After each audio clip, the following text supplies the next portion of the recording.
Sa isang lugar kung saan ang dasal ay dapat nagbibigay buhay, isang hininga ang tuluyang kinitil. Magandang araw sa inyong lahat at maligayang pagbabalik sa ating paglalakbay sa mga kwentong nakatago sa likod ng mga balita.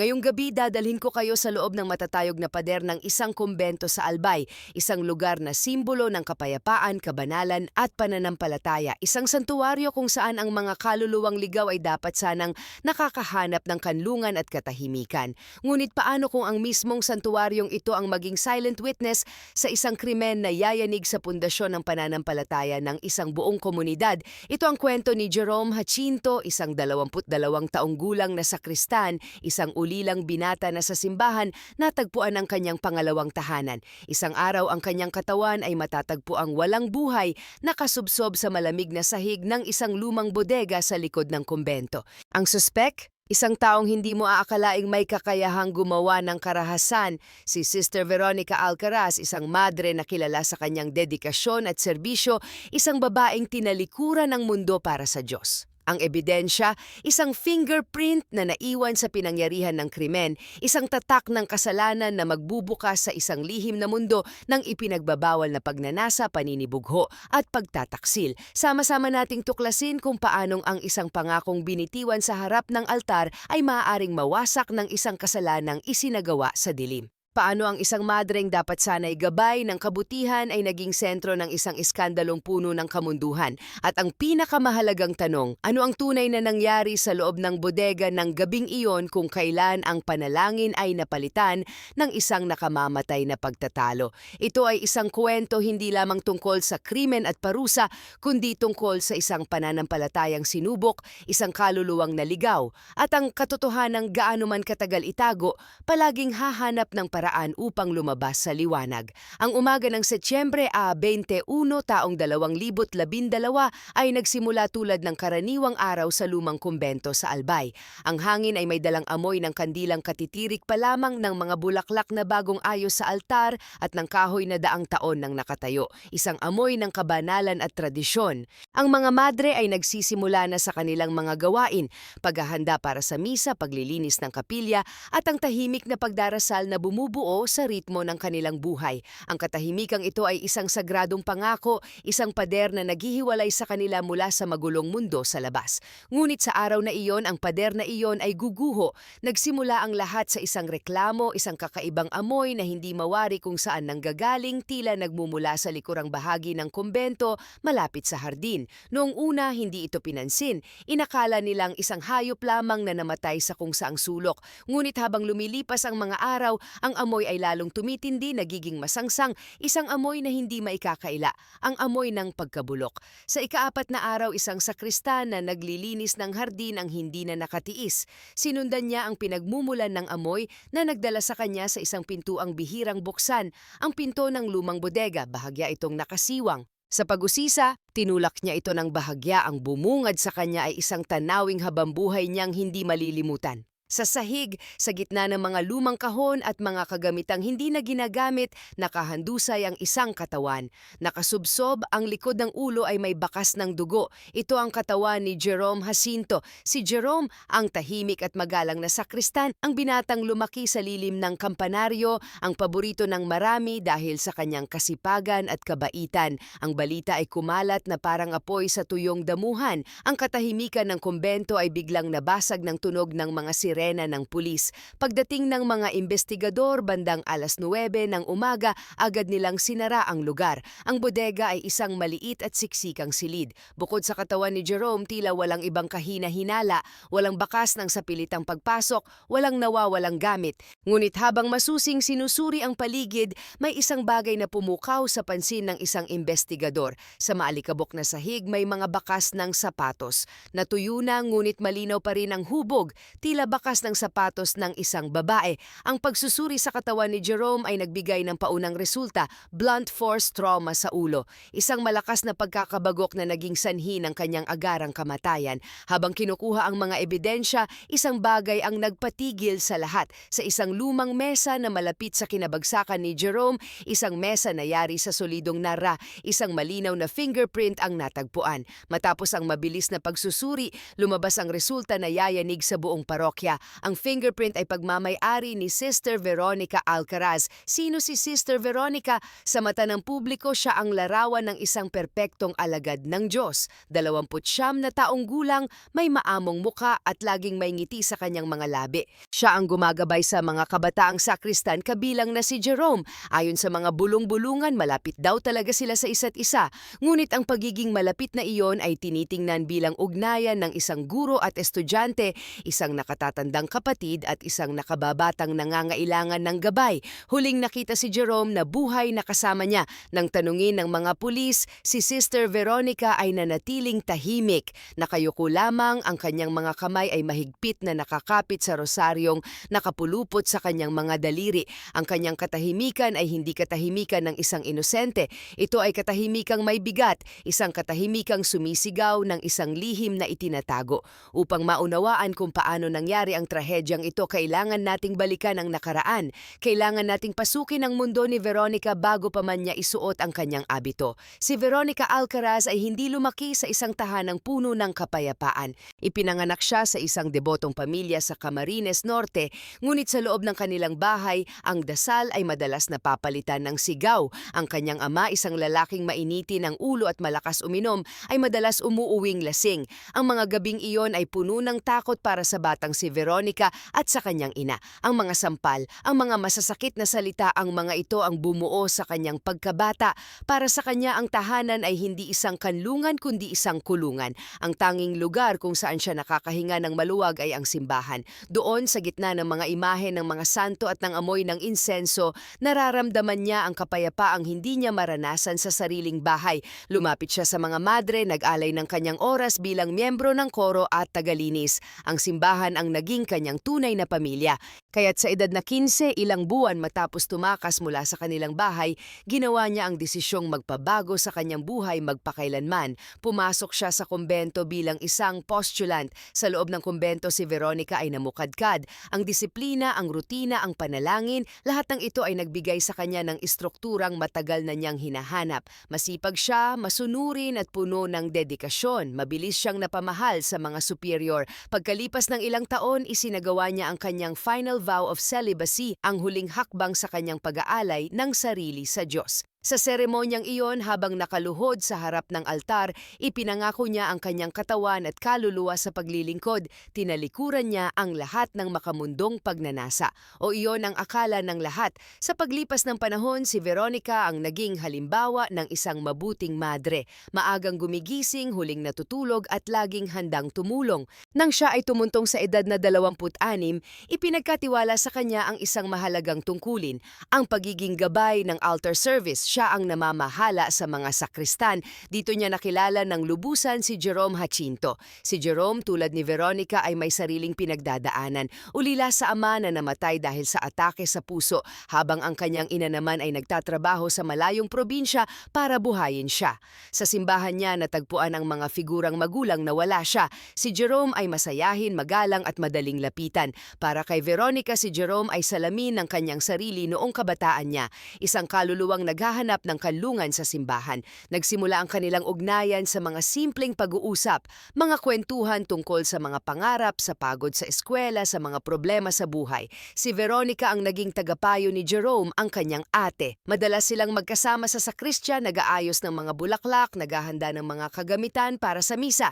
Hindi ito sinadya ni Veronica, ngunit unti-unti isang kakaibang damdamin ang nagsimulang tumubo sa kanyang puso. Nasanay siyang hanapin ang presensya ni Jerome. Ang ngiti nito, ang mga biro nito, ang paraan ng pagtingin nito sa kanya. May mga sandali, isang saglit na pagdikit ng kanilang mga kamay habang inaabot ang isang kandila, isang tingin ang nagtatagal ng higit sa nararapat na nagdudulot ng kakaibang init sa kanyang dibdib. Isang init na matagal na niyang kinalimutan, isang init na ipinagbabawal sa mundong kanyang pinili.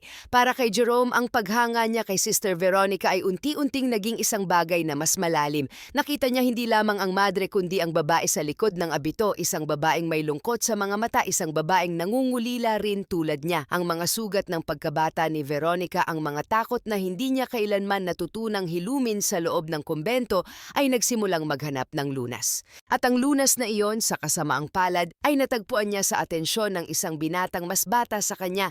Isang gabi bumuhos ang isang napakalakas na ulan, naputol ang linya ng kuryente at ang mga kalsada ay binaha. Hindi nakauwi si Jerome. Nagpaiwan siya sa kumbento. Sa maliit na opisina ni Sister Veronica, sa liwanag lamang ng isang kandila, nag-usap sila hanggang sa mag-umaga. Ang katahimikan ng gabi, ang lamig ng ulan at ang init ng kanilang mga damdamin ay nagsama-sama. Nang gabing iyon, sa loob ng sagradong lugar, isang sagradong panata ang kanilang sinira. Ang sumunod na mga linggo at buwan ay naging isang mapanganib na laro ng apoy. May mga gabing sadya nang nagpapaiwan si Jerome, ang kanilang mga palihim na pagkikita ay naging kanilang munting mundo, isang mundong hiwalay sa lahat. Akala ni Veronica kontrolado niya ang sitwasyon. Akala niya ito ay isang lihim na mananatiling sa kanila lamang dalawa. Ngunit hindi niya alam, ang apoy na kanyang sinindihan ay malapit nang lumaki at tupukin ang lahat ng kanyang pinaghirapan. Hanggang sa dumating si Elijah Castillo o Ellie, 19 anyos, isa ring sakristan. Si Ellie ay kabaligtaran ni Jerome, tahimik, mapagmasid at tila laging may malalim na iniisip. Nagsimula siyang gampanan ang ilang gawain ni Jerome kapag ito ay abala sa pag-aaral. At tulad ng nangyari kay Jerome, napalapit din si Ellie kay Sister Veronica. Nakita ni Veronica kay Ellie ang isa pang kaluluwang nangangailangan ng gabay. Ngunit ang paggabay na ito ay muling nauwi sa isang bagay na mas personal, mas mapanganib. Ang madre na nangakong iaalay ang kanyang sarili sa iisang pag-ibig, ang pag-ibig sa Diyos, ay natagpuan ang kanyang sarili na umiibig sa dalawang lalaki. Sabay, sa loob ng iisang simbahan, nagpatuloy si Veronica sa kanyang mapanganib na laro, nakikipagkita kay Jerome at kay Ellie sa magkahiwalay na pagkakataon. Bawat sandali ay puno ng pagnanasa at takot. Ang kumbento na dapat sana'y lugar ng kabanalan ay naging entablado ng kasalanan. Ngunit ang isang sikretong pinagsasaluhan ng tatlong tao ay hindi maaring manatiling lihim magpakailanman.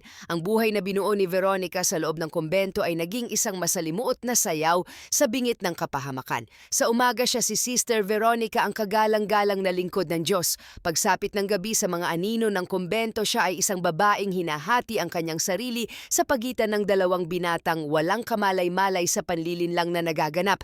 Ang tensyon ay tila isang lubid na unti-unting humihigpit sa kanyang leeg. Si Jerome, na dating masayahin, ay nagsimulang magbago. Napansin ng ilang madre na mas nagiging tahimik siya, malalim ang iniisip. Ang kanyang mga ngiti ay hindi na umaabot sa kanyang mga mata.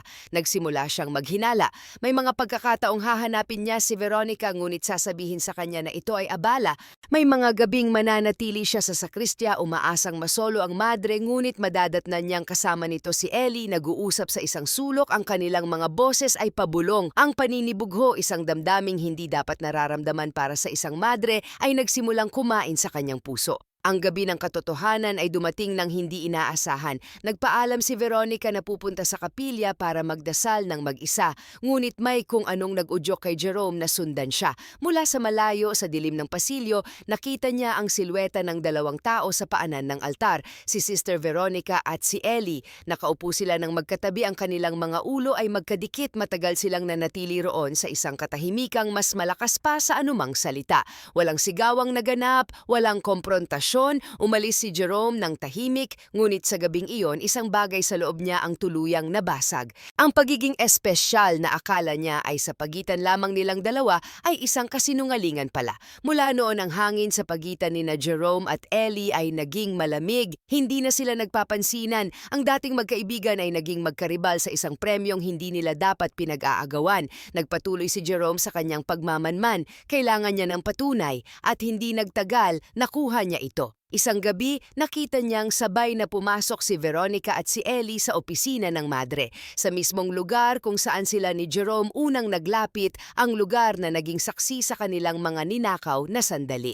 Doon, sa likod ng saradong pinto, alam niyang kasama ni Veronica ang ibang lalaki. Ang sakit ay napalitan ng galit. Isang galit na nagmula sa isang pusong pinagtaksilan. Kinabukasan, hindi na nakatiis si Jerome. Kinausap niya si Veronica ng personal. Ang kanyang boses ay kalmado ngunit puno ng pait. Kailangan nating mag-usap, sabi niya. Ayusin natin to. Binalak niyang makipagkita sa madre kinagabihan. Pumayag si Veronica walang kamalay-malay sa bigat ng mga salitang bibitawan ng binata. Inakala niyang isa lamang itong usapan tungkol sa paninibugho ni Jerome. Hindi niya alam na ito na ang magiging simula ng kanyang katapusan.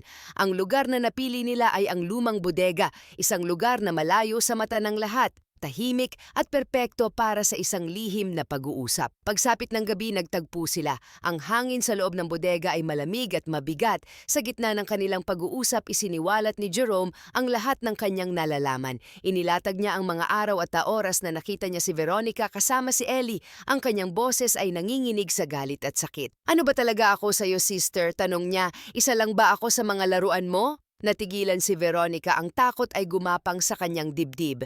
"Jerome, hindi mo naiintindihan ba'y pakiusap niya." Ngunit hindi na nakikinig si Jerome, ang huling baraha ay kanyang inilabas.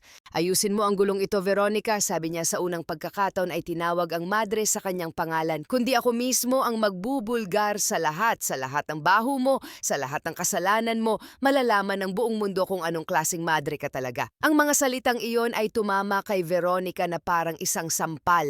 Ang banta, ang pagkasira ng kanyang reputasyon, ang pagkawala ng lahat ng kanyang pinaghirapan, ang buhay na kanyang binuo sa loob ng 20 taon ay biglang nasa bingit ng pagguho. Ang takot ay napalitan ng desperasyon. "Huwag mong gagawin yan, Jerome!" Sigaw niya, ang kanyang boses ay puno ng pagkasindak. Nagsimula ang mainit na pagtatalo. Sigawan, tulakan. Sa gitna ng kaguluhan sa tindi ng kanyang takot at galit, itinulak ni Veronica si Jerome ng buong lakas. "Tumigil ka na, binukunan na tisiman pa na panigid ka na." Nawala ng balanse ang binata. Ang kanyang pagbagsak ay tila naganap sa slow motion. Isang nakabibinging tunog ang umalingaw-ngaw sa bodega, ang tunog ng kanyang ulo na tumama sa matigas na gilid ng antigong mesa. Bumagsak si Jerome sa sahig, hindi na gumagalaw. Pagkatapos ng ilang segundo, nagsimula siyang mangisay. Isang manipis na agos ng dugo ang dumaloy mula sa likod ng kanyang ulo. Nataranta si Veronica, ang kanyang unang naisip ay tumawag ng tulong, ngunit agad itong napalitan ng isang mas madilim na kaisipan. Kung malalaman ng mga tao ang nangyari, tapos na siya, masisira ang kanyang buhay, ang katotohanan ay hindi maaaring lumabas. Sa halip na tumakbo para humingi ng saklolo, nanatili siyang nakaluhod sa sahig, ilang talampakan mula sa katawan ni Jerome. Pinanood niya ang pangingisay nito hanggang sa ito ay huminto. Pinakinggan niya ang huling paghinga nito. Ang bodega ay naging isang tahimik na libingan. Ang katahimikan ay nabasag lamang ng malakas na pagkabog ng kanyang sariling dibdib. Sa sandaling iyon, hindi na siya si Sister Veronica ang alagad ng Diyos. Siya ay isang babaeng may dugo sa kanyang mga kamay, isang kriminal na nagtatago sa likod ng isang banal na kasuotan. Lumipas ang mga araw, si Veronica ay nagpatuloy sa kanyang mga gawain na parang walang nangyari. Ngunit sa loob siya ay unti-unting nilalamon ng kanyang konsensya. Ang bawat tunog ng kampana ay tila isang sigaw ng pag-uusig. Ang bawat dasal na kanyang binibigkas ay walang laman. Pagkatapos dumating ang amoy at ang pagkatuklas sa katawan ni Jerome. Nang dalhin si Sister Veronica para sa interogasyon, ang kanyang katahimikan ay ang kanyang tanging depensa. Nakaupo siya sa harap ng mga pulis, nakayuko. Ang kanyang muka ay isang blankong maskara. Ang mga madreng kasamahan niya ay hindi makapaniwala. Paanong ang isang taong matagal na nilang kasama, ang isang taong uliran sa kabanalan, ay madadawit sa isang karumaldumal na krimen? Ang bulong-bulungan sa parokya ay naging isang malakas na dagundong. Ang mga kwentong dati pabulong lamang tungkol sa pagiging malapit ni Veronica kay Jerome ay naging paksa ng hayagang usapan. Ngunit lahat ng ito ay espekulasyon lamang hanggang sa isang tao ang lumapit sa mga investigador, isang taong dala ng bigat ng kanyang konsensya, si Elijah Castillo. Noong una ayaw magsalita ni Ellie. Natatakot siya, nahihiya. Ngunit nang mabalitaan niyang si Veronica na ang pangunahing suspek, hindi na niya kinaya ang bigat sa kanyang dibdib. Siya ang nagbigay ng unang piraso ng puzzle. Inamin niya ang kanyang lihim na relasyon sa madre. At inamin niyang alam niya na meron ding relasyon si Veronica kay Jerome. Ang kanyang testimonya ang nagpatunay sa motibo, crime of passion. Isang krimen na nag-ugat sa selos at sa takot na mabunyag ang isang malaking iskandalo. Ang huling ebidensya ay nakuha mula sa cellphone ni Jerome sa kanyang mga mensahe na tagpuan ang mga text niya kay Veronica, mga mensahe ng pagmamahal na nauwi sa mga mensahe ng panunumbat at pagbabanta. Ang digital na bakas na ito ang tuluyang nagsara sa kaso. Wala nang matatakbuhan si Veronica, ang mga pader ng kumbento na dati kanyang proteksyon ay siya na ngayong kulungan. Sa korte, ang kwento ni Sister Veronica ay tuluyang nabuklat para makita ng lahat. Ang dating imahen ng kabanalan ay gumuho at ang lumabas ay larawan ng isang babaeng nagkasala, isang babaeng biktima ng sarili niyang kahinaan. Hindi na niya maitanggi ang ugnayan niya kay Jerome, pati na ang lihim na relasyon kay Ellie. Ngunit sa kanyang testimonya, nanindigan siya sa isang bagay. Hindi niya sinadyang patayin si Jerome. Ayon sa kanyang salaysay, ang nangyari ay isang aksidente. Nagkaroon sila ng mainit na pagtatalo. Sa labis na takot at pagkalito dahil sa banta ni Jerome, nais niya lamang itong patahimikin. Ang kanyang pagtulak ayon sa kanya ay isang reaksyon lamang, hindi isang planadong pag-atake. Hindi ko po sinasadya, paulit-ulit niyang sinasabi, ang kanyang mga luha ay dumadaloy sa kanyang pisngi. Natakot lang po ako. Ngunit sa mata ng batas, ang kanyang hindi paghingi ng tulong matapos bumagsak si Jerome ay isang malinaw na indikasyon ng pagkakasala. Ang kanyang pag-iwan sa katawan nito para mabulok sa loob ng bodega sa loob ng 4 na araw ay nagpapakita ng intensyong itago ang krimen. Ang resulta ng kanyang ginawa, sinadya man o hindi, ay ang pagkawala ng isang buhay at iyon ay kailangang pagbayaran. Si Ellie ay tumestigo bilang pangunahing saksi ng prosekusyon. Ang pagharap niya sa korte ay isang napakabigat na pagsubok. Habang nagsasalita, ang kanyang boses ay halos hindi marinig. Inilarawan niya kung paano nagsimula ang relasyon nila ni Veronica, kung paano siya naging kanlungan nito sa mga gabing malungkot ang madre. Ngunit sa huli, malinaw ang kanyang sinabi, wala siyang kinalaman sa pagkamatay ni Jerome. Siya ay naging isang tagapagmasid lamang sa isang trahedyang hindi niya napigilan at sa huli isang tagapagbigay ng katotohanan. Nang ibaba ng korte ang hatol, ang desisyon ay malinaw. Hindi ito murder dahil walang sapat na ebidensya ng premeditasyon. Ang kaso ay homicide. Ang parusa 15 taon ng pagkakakulong. Habang binabasa ang sentensya, si Veronica ay hindi kumibo. Nakatitig lamang siya sa kawalan, ang kanyang mukha ay walang emosyon. Tila tanggap na niya ang kanyang kapalaran. Sa panig ng simbahan, ang aksyon ay mabilis at tiyak. Tinanggal si Veronica sa lahat ng kanyang posisyon at ganap na inalis sa paglilingkod bilang isang madre. Ang babaeng dating kilala bilang Sister Veronica Alcaraz ay naging si Veronica Alcaraz na lamang, isang bilanggo. Ang nangyari ay nag-iwan ng malalim na sugat hindi lamang sa mga taong direktang sangkot, kundi sa buong komunidad. Si Ellie, matapos ang paglilitis, ay tuluyan ng umalis sa simbahan.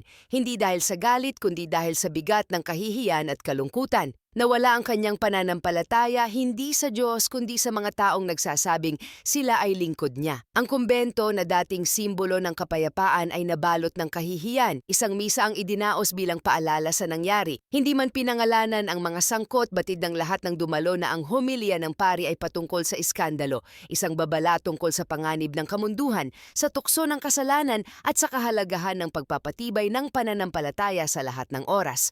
Sa huli, ang kaso ni Veronica Alcaraz ay nanatiling isa sa pinakamatinding pagsubok sa imahe ng simbahan sa kanilang bayan. Isang mantsa na mahirap burahin. Ang kwento ni Sister Veronica, Jerome Jacinto at Elijah Castillo ay hindi lamang isang simpleng crime story. Ito ay isang malungkot na paalala na ang kahinaan ng tao ay hindi namimili ng lugar o kasuotan. Maaari itong manahan kahit sa mga pinakasagradong lugar, sa likod ng mga pinakabanal na maskara. Ipinakikita nito na ang mga sugat na hindi naghihilom ay maaaring maging lason na sisira hindi lamang sa sarili, kundi pati na rin sa mga tao sa paligid. Si Veronica ay pumasok sa kumbento upang takasan ang karahasan at kaguluhan ng kanyang nakaraan, ngunit dinala niya sa loob ang kanyang mga demonyo. Ang kanyang pangangailangan para sa pagmamahal at pag-aaruga, isang bagay na hindi niya nakuha noong bata siya, ang nagtulak sa kanya sa isang landas na ipinagbabawal. At sa huli, ang mismong lugar na kanyang tinakbuhan para sa kaligtasan ang naging entablado ng kanyang pinakamalaking kasalanan. Ang katahimikan ay muling nagbalik sa lumang kumbento sa Albay. Ang mga dasal ay patuloy na binibigkas, ang mga kandila ay patuloy na sinisindihan. Ngunit para sa mga nakakaalam ng kwento, ang katahimikang iyon ay mayroon ng ibang kahulugan. Ito ay isang katahimikang may bigat, isang paalala sa isang trahedyang naganap sa mga pader nito. Sa bawat bagong sakristan na maglilingkod sa altar, ang alaala ni Jerome ay mananatili. Isang babala na walang lihim, na hindi nabubunyag at walang kasalanang hindi haharap sa liwanag ng katotohanan. Dahil sa huli, ang tunay na kabanalan ay hindi nasusukat sa abito na isinusuot o sa mga panatang binibigkas, kundi sa kadalisayan ng puso at katapatan ng kaluluwa. At sa laban sa pagitan ng sagrado at makamundo, minsan, kahit ang pinakamatibay na pananampalataya ay maaaring matalo.